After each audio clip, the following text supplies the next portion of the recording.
예수님께서 십자가에 달려 돌아가실 때 예수님께서 7가지의 말씀, 7개의 말씀을 하셨습니다. 그 가운데 첫 번째 말씀은 용서의 말씀이셨습니다. 자기를 십자가에 못 박는 사람들을 향해서 주여 저들의 죄를 용서하여 주옵소서. 우리가 살다 보면 참 용서하기가 힘든 사람이 있습니다. 용서하기가 참 어려운 때가 있습니다. 그러나 그때도 주님께서 우리들에게 말씀하십니다. 내가 너희를 용서한 것 같이 너희도 서로 용서하라. 힘들고 어렵지만 용서하는 자에게 하나님이 축복하십니다. 또 그와 더불어 하늘의 풍성한 은혜가 모든 사람들에게 임하게 될 줄로 믿습니다. 첫 번째 용서의 기도를 하시고 이 기도는 두 번째 기도와 연결이 됩니다. 예수님이 양쪽에 있었던 그 두 강도 가운데 한 강도가 예수님을 바라보고 처음에는 예수님을 함께 욕했는데 그 중에 한 사람의 마음에 변화가 일어나기 시작을 했습니다. 그리고 예수님에게 그의 마음을 열고 주님 나라에 임할 때에 나를 기억해 달라고 주님에게 요청을 합니다.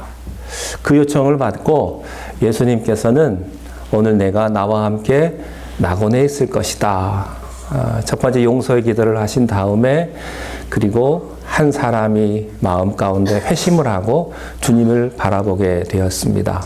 그리고 그에게 참된 구원의 축복을 하나님이 허락해 주십니다. 그런데 우리가 한 가지 생각해야 할 것은 두 강도 가운데 한 사람만 돌이켰다고 하는 것입니다. 모든 사람이 돌이키면 좋았을 걸. 둘 다 예수님을 영접하고 마지막 순간에 주님에게 구원을 요청했으면 좋았을 텐데 한 사람만 그렇게 했다고 하는 것이죠. 그 한 사람은 처음이자 마지막 기회를 붙든 것입니다. 여러분에게 오는 그 구원의 기회를 놓치지 않게 되시기를 바랍니다. 세 번째 주님의 말씀은 사랑의 배려입니다. 육체의 어머니 마리아를 향한 사랑의 배려였습니다. 요한복음 19장 26절과 27절 말씀을 함께 읽겠습니다. 예수께서 자기의 어머니와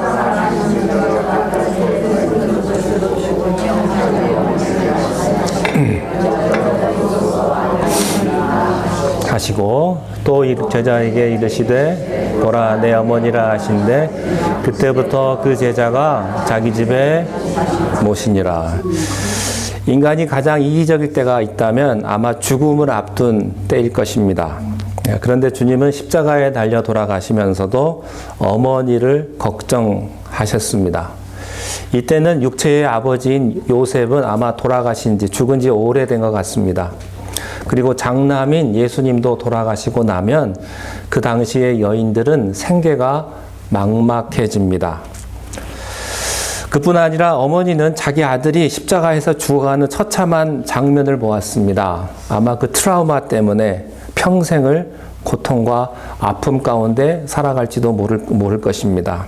그것을 보면서 예수님의 마음은 찢어지듯이 아팠습니다. 그런데 바로 옆에 보니까 사랑하는 제자 요한이 있는 거예요. 그래서 그 요한에게 어머니를 부탁합니다. 여러분, 예수님이 사랑하는 제자니까 부탁을 한 겁니다. 아무에게나 부탁하지 않습니다. 여러분, 예수님이 사랑하시는 사람에게 일을 줍니다. 여러분, 그 일을 귀찮아하지 않게 되시기를 바랍니다. 힘들어하지 마세요. 사랑하니까 믿고 맡기신 거예요. 그래서 요한은 예수님의 어머니를 평생 모시고 살아갑니다. 나중에는 자기가 사역했던 에베소까지 모시고 가가지고 거기에서 계속해서 모셔요. 그 사명을 다 감당하기 위해서 요한은 다른 모든 제자들이 다 순교했는데도 요한은 순교하지 않고 자연사합니다. 그리고 오래 살아요. 예. 어머니를 모시기 위해서. 그렇지만 어머니를 모신다는 것은 참 쉬운 일이 아닙니다. 여러분 아픈 부모님 모시는 분들은 다 알 것입니다. 이게 보통 일이 아니라는 걸 참 힘들고 어려운 일입니다. 그렇다고 생색낼 수 있는 것도 아니고 누가 알아주는 것도 아닙니다. 그 힘들고 고통스러운 걸 누가 알아주겠습니까? 같은 주님의 일을 해도요, 다른 제자들처럼 막 안진뱅이를 일으키고 5,000명 앞에서 설교하고 모든 사람들이 돌아오고 교회도 곳곳에 세우고 싶지, 이렇게 눈에 보이지 않는 어머니를 모시는 별로 폼나지 않는 일을, 하늘을 시켜도 되는 일을 아마 요한은 하고 싶지 않았을 수도 있습니다. 그러나 그것 또한 귀한 주님의 일이기 때문에 요한은 끝까지 묵묵하게 합니다. 자, 이것은 단순히 예수님의 효심 얘기만을 뜻하는 것은 아닙니다. 과연 우리가 요한이었다면 주님의 말씀에 순종해서 끝까지 마리아를 모셨겠습니까? 예수님께서는 오늘도 주님의 십자가 사랑을 받은 우리가 주님의 손과 발이 되어서 우리 시대의 마리아를 돌보기를 원하십니다. 우리 주변에 가난하고 힘들고 외롭고 병든 또 고아와 과부 또 미자립 교회 또 선교사님들을 돕기를 원하십니다. 우리가 돌봐야 될 마리아들이 많이 있습니다. 십자가 주님을 사랑한다면, 그리고 그 은혜로 거듭났다면 우리도 주님의 부탁에 순종해서 이 시대의 마리아들을 돌봐야 할 줄로 믿습니다. 네 번째 주님의 말씀은 괴로움의 부르짖음이었습니다. 마가복음입니다. 마가복음 15장 34절입니다. 시작. 제9시에 예수께서 크게 소리지를 이르시되 하시니, 이를 번역하면 나의 하나님 나의 하나님 어찌하여 나를 버리셨나이까 하는 뜻이라. 6시간 동안 예수님께서 십자가에 달려서 예수님 돌아가시기 바로 직전입니다. 주님이 부르짖습니다. 나의 하나님 어찌하여 나를 버리셨나이까. 어떤 안타까운 신학자는요, 사랑의 하나님이 예수님이 버리셨을 리가 없다, 그냥 버리셨다라고 느꼈을 뿐이다라고 이야기하는 사람이 있는데, 그때 그 시간만큼은 하나님이 예수님을 버린 게 분명합니다. 왜냐하면 예수님께서는 그 시간에 우리의 죄를 대신 짊어지시고 그 순간 우리의 죄가 되셨기 때문이에요. 거룩하신 아버지께서는 죄를 버리셔야만 됩니다. 그리고 죄를 심판하셔야만 됩니다. 그래서 그 죄를 짊어진 아들을 버리셔야만 했던 겁니다. 이 길 외에는 우리의 죄 문제를 해결할 길이 없었기 때문에, 여러분, 우리들의 죄는요, 그냥 없어지지 않습니다. 반드시 대가를 치러야만 합니다. 그래서 여러분, 죄를 가볍게 생각하시면 안 되는 게요, 누군가는 그 죄값을 치르고 우리의 죄값 때문에 예수님은 십자가에 달려 돌아가셨기 때문입니다. 그런데 그 죄값을 아무나 치를 수가 없거든요. 죄인은 죄인을 위해서 죄값을 치를 수가 없고 대신 죽을 수가 없어요. 죄 없으신 하나님의 아들만 우리의 죄값을 대신해서 짊어질 수 있기 때문에 예수님께서 십자가에 달려 돌아가신 것입니다. 우리의 죄를 씻기 위해서 아들을 내어주신 하나님의 그 엄청난 사랑을 우리가 부활주일에 경험할 수 있게 되시기를 바랍니다. 예수님께서 십자가에 못 박혀 계셨던 그 6시간 가운데 후반 3시간 동안 천지가 어두워지기 시작을 했습니다. 그것은 하나님의 아들을 죽게 해야만 하는 하나님의 아버지의 죄에 대한 슬픔과 진노를 나타내시는 거였어요. 오전 3시간 동안에 그렇게 떠들었던 사람들이 암흑이 오기 시작을 하니까 조용해지기 시작을 했습니다. 침묵을 합니다. 그 시간 동안 예수님께서는 우리의 죄를 대신 지시고 하나님의 심판을 받으셨습니다. 겟세마나에서 예수님의 기도를 도왔던 그분께서, 하나님의 그 손길이 십자가상에 매달리신 주님으로부터는 떨어져 버렸던 거예요. 예수님께서 하나님을 부르실 때 항상 아버지라고 부릅니다. 그런데 오직 이 본문에서만 아버지라고 부르지 않고 하나님이라고 부릅니다.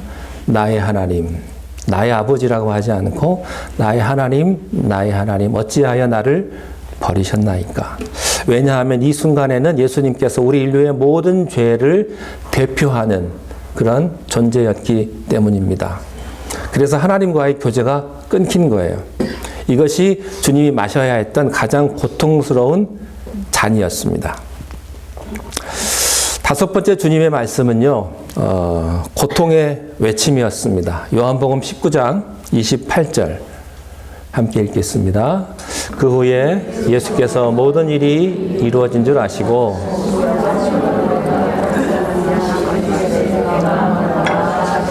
내가 목마르다 하시니, 이 말은 아주 심플한 말 같습니다만 예수님이 인간으로서 고통을 당했다는 것을 보여주는 아주 중요한 말씀입니다. 십자가가 고통스러웠던 것은요, 이게 단번에 사람의 숨이 끊어지게 하지 않고 6시간 동안 매달려서 6시간 계속해서 고통을 주기 때문에 잔인한 거예요. 그래서 로마 시민은요, 십자가형으로 죽이지 않았습니다. 예수님은 가장 끔찍한 방법으로 고통을 당하시다가 돌아가셨습니다. 어떤 이단들은요, 주님은 하나님이셨기 때문에 실제로 인간처럼 고통을 안 느끼셨을 것이다 라고 주장하는 사람도 있는데요. 예수님께서는 분명히 내가 목마르다 하셨어요. 그 말은 예수님께서 인간의 육체로 고통당하셨음을 의미하는 것입니다. 하나님의 능력으로 보호막을 치고 이 고난을 받은 게 아니라고 하는 것이죠. 주님은 이 땅에 계셨을 때도 우리처럼 지치고 배고프고 헐벗고 힘든 고통을 느끼셨는데 십자가에서도 마찬가지였다고 하는 사실입니다. 그렇기 때문에요, 주님께서는요, 우리의 목마름도 이해하실 수 있어요. 우리의 고통도 이해하실 수가 있습니다. 그래서 우리는 우리 인생의 목마른 순간마다, 또 우리가 때로는 죽고 싶은 그 순간마다, 우리가 처절하게 가난하고 힘들고 아프고 외로운 그 목마른 순간마다 우리는 십자가의 주님께 요청을 하고 도움을 받을 수가 있는 것입니다. 히브리서 4장 15절, 16절 말씀에 이런 말씀이 있습니다. 함께 읽겠습니다. 우리에게 있는 대제사장은 우리의 연약함을 동정하지 못하실 리가 아니요 모든 일에 우리와 똑같이 시험을 받으시니로되 죄는 없으시니라. 그러므로 우리는 긍휼하심을 받고 때를 따라 돕는 은혜를 얻기 위하여 은혜의 보좌 앞에 담대히 나갈 것이니라. 담대히 나갈 것이니라. 모든 고난받는 자에게, 모든 목마른 자에게 십자가는 소망이 됩니다. 주님의 여섯 번째 말씀은 승리의 선포였습니다. 요한복음 19장 30절에 여섯 번째 말씀이 기록되어 있습니다. 시작. 예수께서 신포도주를 받으신 후에 이르시되 다 이루었다 하시고 머리를 숙이니 영원히 떠나가시니라. 다 이루었다. 단번에 완전히 끝냈다 하는 그런 뜻입니다. 예수님께서는 죽음의 순간에 아무 후회도 또 미련도 없으셨습니다. 하나님께서 주신 미션을 완전히 끝냈다라는 그런 뜻입니다. 사실 인간적으로 보면요, 좀 미련이 많으실 것도 같아요. 왜냐하면 예수님은 이스라엘 땅에만 계셨거든요. 열방에 나가서 선교도 하고 또 초대교회도 좀 세우고 기적도 좀 더 많이 일으키시고 설교도 좀 더 많이 하셨으면 좋을 것 같은데 이런 아쉬움이 있을 것도 같아요. 근데 그것은 우리의 생각입니다. 하나님이 주신 사명을 예수님께서는 완전히 이루셨습니다. 예수님이 무엇을 다 이루셨습니까? 첫 번째, 우리의 죄값을 완전히 치르셨어요.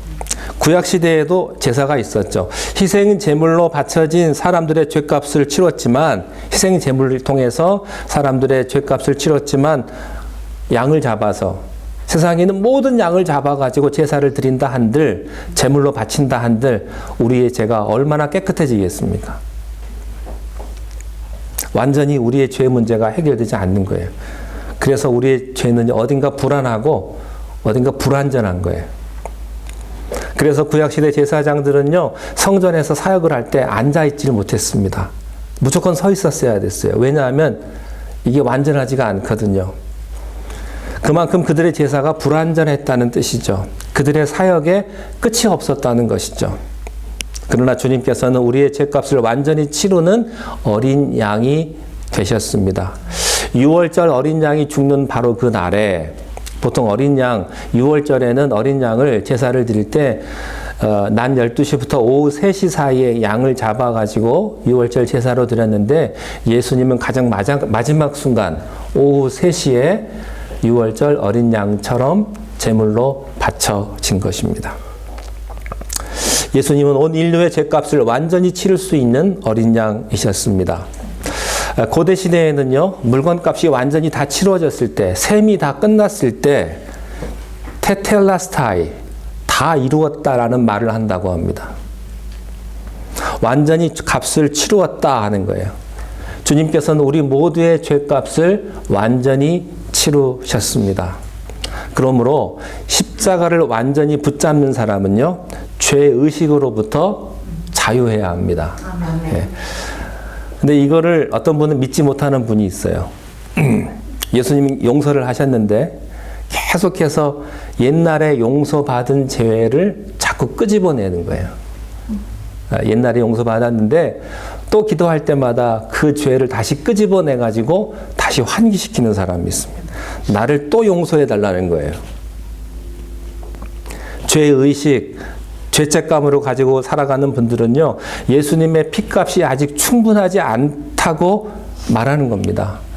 여러분, 예수님의 보혈은 충분합니다. 아멘. 주님이 한번 용서해 주셨으면 그것으로 완전하게 용서해 주신 거예요. 용서란 말이 뭔지 아세요? 기억도 하지 않는 거예요. 사람들이 가끔 그런 말 하죠. 내가 당신 3번 봐줬어. 이번이 4번째야. 그 말은요, 용서 안 했다는 이야기예요. 진짜 용서는요, 기억도 하지 않는 거예요. 여러분들이 다른 사람의 실수를 용서했다면 기억도 하지 마세요. 언급도 하지 마세요. 그리고 불안해하지 마세요. 여러분이 하나님 앞에, 십자가 앞에 여러분의 죄를 회개했다면 그것으로 완전히 용서된 것입니다. 그런데 그 다음부터 우리에게 자꾸 죄의식을 주는 건요, 마귀가 주는 거지 실제로 있는 게 아니라는 거예요. 예수님의 피는 완전합니다. 그 피 앞에 씻었으면 여러분은 자유인으로 살아야만 하는 거예요. 예수님의 마지막 7번째 말씀은 순종의 기도였습니다. 누가복음 23장 46절입니다. 이르시되